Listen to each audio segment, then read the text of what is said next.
See they not that we gradually reduce the land in their control from its outlying borders? See they not that we gradually reduce the land in their control from its outlying borders?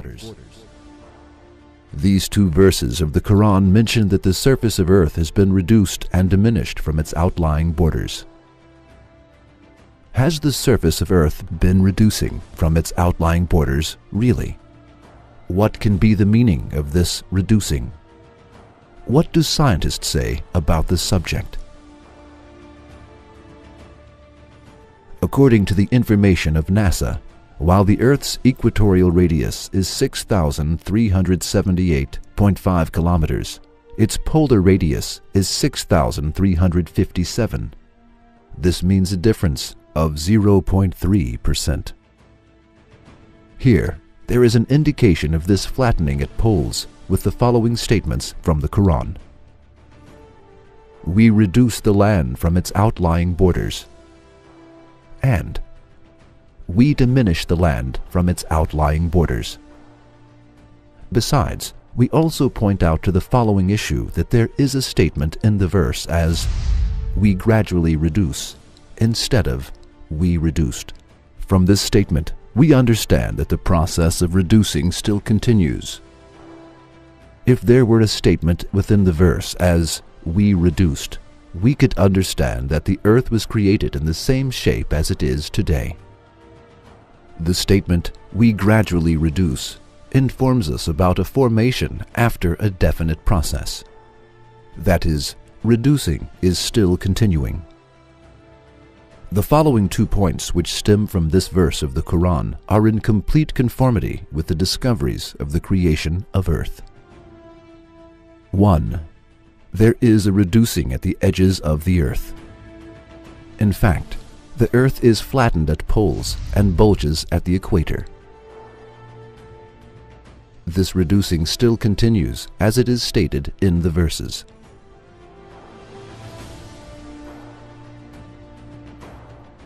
2. The present earth is different than its first state. There has been a gradual flattening from its edges in the course of time after a process. This occurs as a result of the rotation of the earth around its own axis. The conclusion that stems from the verses of the Quran of which we have analyzed is in complete coherence with the scientific discoveries. There is a reference for other scientific truths in the verses apart from these findings. One of them is that there is a loss of matter around the earth, though very little as a result of Earth's rotation around its own axis. The statements in the verses as we reduce and we diminish indicate this loss of matter around the earth. Scientists confirmed this indication of the Quran and approved that there is a constant loss of matter around the earth, though very little. Here, these verses are also related to the decrease of land from another aspect. The scientists of Goddard Space Science Institute of Manhattan discovered that the level of water had been increasing as a result of the melting of ice sheets at the poles. The increased level of water also covers more land. As the coasts are covered with water, the total surface area, or the quantity of land, also diminishes. Therefore, the statements of the verses as we reduce and we diminish also indicate the coasts being covered with water and the reducing of land on the earth. Now, let us think about this matter. It was not possible for the people who lived in the age of the Prophet Muhammad, peace be upon him, to know these scientific truths that are informed in these verses. You can even see that you cannot receive any answer from the people who are not really interested in physics when you ask them subjects such as whether a matter is flattened from its poles when it turns around its axis or not, or about the diminishing of land on the earth, the flattening of the poles, and the loss of matter on earth.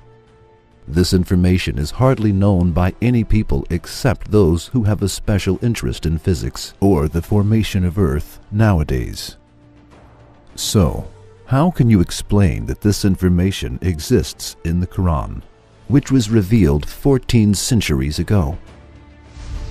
If we attribute this book to an illiterate person, then what will we say about the scientific discoveries of this book?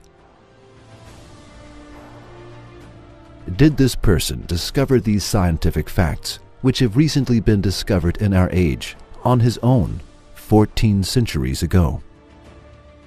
Then, is there any other option than the Quran is the word of Allah?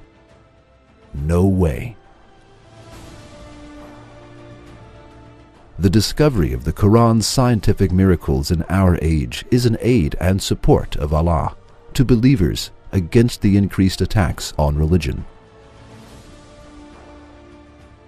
Today, the secrets of space and Earth have been revealed, much more so, both the art of Allah and the Quran's miraculous declarations are understood much better.